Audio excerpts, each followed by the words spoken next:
How you doing? I'm doing great, and welcome to American Beer TV. Today we've got some great beer for you. We've got from Goose Island Brewing Company out of Chicago, Illinois, Père Jacques, which is Belgian Abbey-style ale that has some really cool history in this beer. The owners of Goose Island go to Belgium every year. John and Greg Hall. Yeah. And I did a little research on this. Very so cool. Père Jacques is the abbot at Rochefort Abbey. Here we go. But on their trip over there, they met Père Jacques, and they were really inspired to brew this beer in his name. So, and we are very inspired to drink this beer in your name. So, There cheers. you go. Cheers. Let's take a look at this one. This one, okay. Let's see here. I haven't gotten as far as you did, but it's got a nice amber color. Yeah, I smelled it. I snuck in a little. I snuck one in on you, buddy. I hear you. It's got a nice amber color. I mean, it's made with 2-row malt, some wheat, which contributes a little bit to the haziness. There's a bit of haziness. You can't really. It's not really clear. Yeah. That's from that. Some rye flake. Oh yeah, rye. Yeah, there's some rye and special bee malt, which is Belgian, a darker Belgian style caramel. So I would say the rye and the wheat are going to add like a ton of body to this beer. Oh yeah, And the special bee is going to and add the nose. and the special bee is going to add some toasty, roasty type of tasting notes. And that's definitely in the nose. You get that? Man. That's just roasted caramel goodness. That's like a flipping campfire marshmallow. Yeah. Yeah, serious. That's nice. Great analogy. And the That's got color, a bit of that. the Yeah. color of the head. I don't know if you can see it. It's a nice light It tan. has, it has this really nice light tan. It almost looks like candy, you know. Yeah, it's. I'm trying to think of what it is. Just like some caramel. But again, that's also could be from some of the Belgian candy sugar. But that nose, man, it's got a little bit of smokiness. It's been considered a double because the strength is about 8%.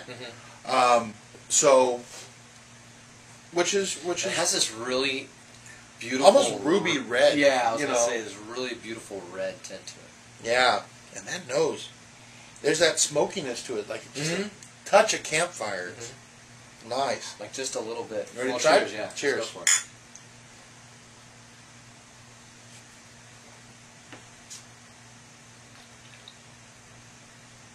Whoa.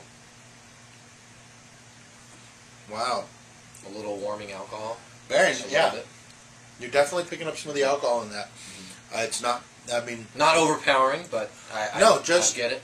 you're getting that as a nice aspect of the flavor. I mean, it's just another flavor profile that's in there, which is really odd. It's definitely got a nice. This is a big beer. Yeah, It really is. it's got a nice warming roastiness to it. This is like drinking a wonderful holiday fire in the fireplace. Yeah, totally. I mean, all of that essence of that wonderful family memory. If you could drink it, Yeah, that's what this is. It has all those like holiday spice notes going on. It does. We haven't been able to find that they actually brewed with spices, but No, not at all. No, they don't. yeah, but Belgian This is yeast coming- strains yeah. are renowned for pulling out Yeah, no, they're not all adding kinds of spices, craziness. You know, and man, Yeah.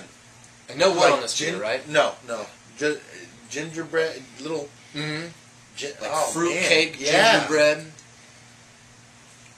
like candied yams, all those weird. Man, you know? this is a great this would be holiday great. beer. Yeah, this would be a great holiday beer. I'm blown away by the trace of smoke in there.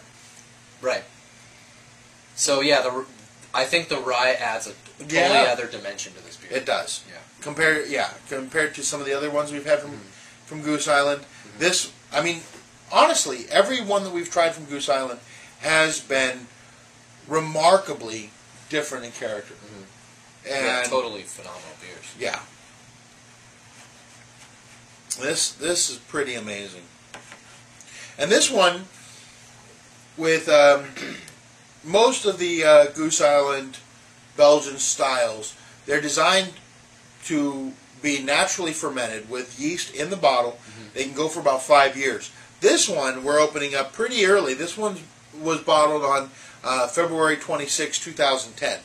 So it's still pretty young. I'm trying to think about where this would go given over time. I'm wondering if those spicy notes would develop a little further. Mm-hmm. You know?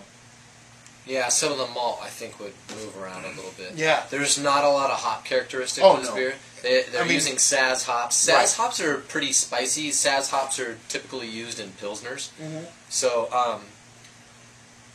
that kind of sharp spiciness. I mean, it's obviously helping the beer out, but it's not a really predominant flavor that's coming out. It keeps the malt from just dominating. This is a great. I mean, we're talking about holiday. This would be a great holiday feast beer to have. Oh man, with like a Thanksgiving dinner. Yeah. Smoked turkey, ham.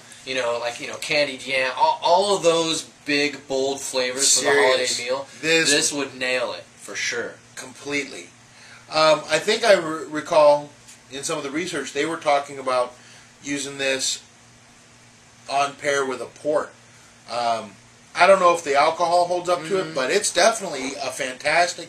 I mean, you could even do this with dessert. Yeah, you could do this with dessert. Would go. You really could. This would go great with an apple pie. Mm-hmm. It'll go great with bread turkey. pudding.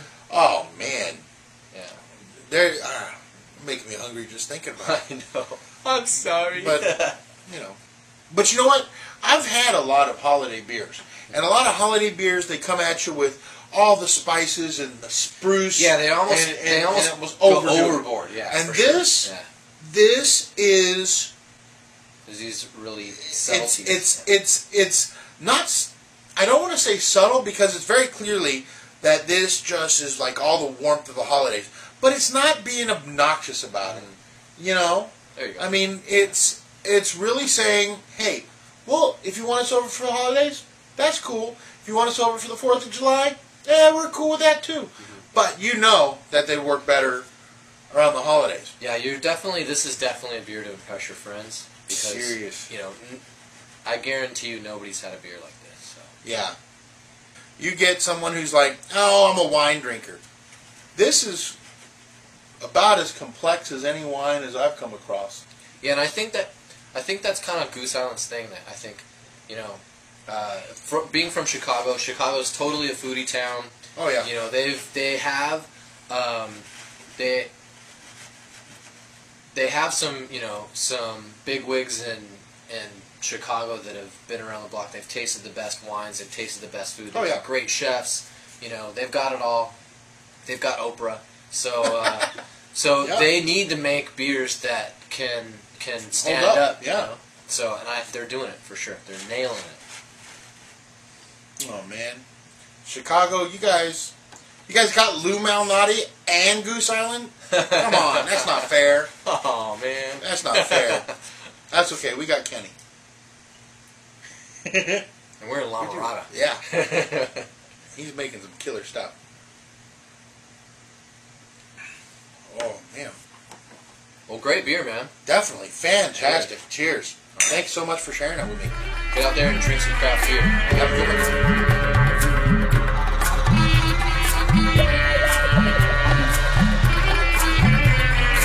Père Jacques, take one like we're going to do. Take one. We're going to drink the fucking beer. Fucking That's what we're going to do. You mean you don't have There is no bottle? another take.